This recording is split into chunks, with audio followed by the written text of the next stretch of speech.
Kenapa lagi VIP pengundi sampai kena block St. Michael School?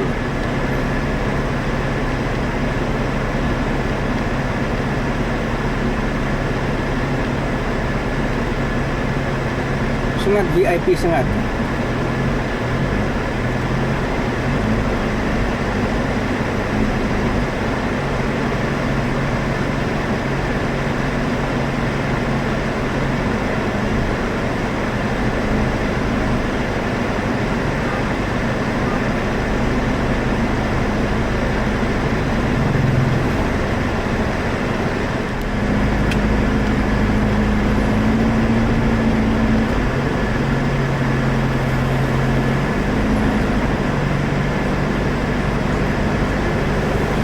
Mengundi pun traffic jam. Apa ini?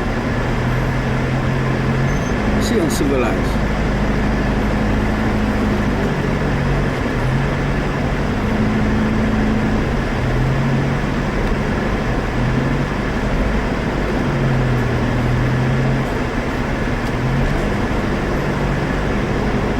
Tengok tu bendera. Banyak lagi tu bendera daripada tu undi.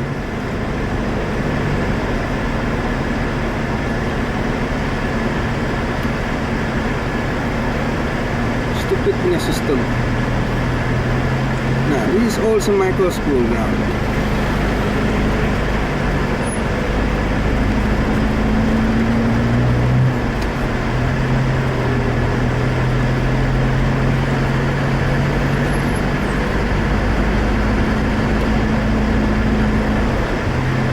Banyak betul bendera.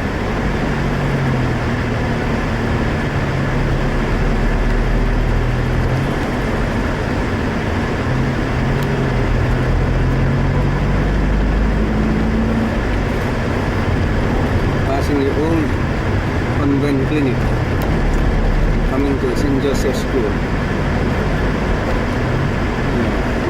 Ada tempat parking lagi.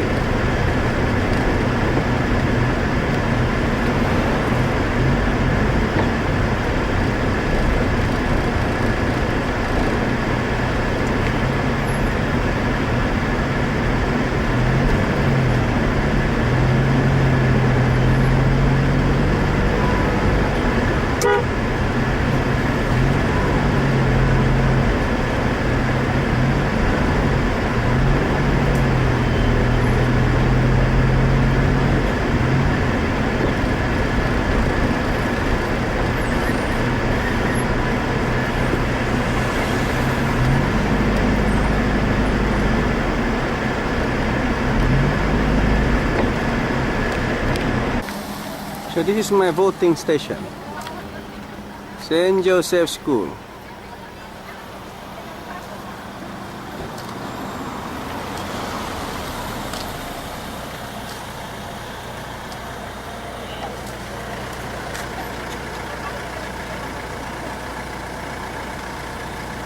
Bah, bolehlah kau masuk ke YouTube.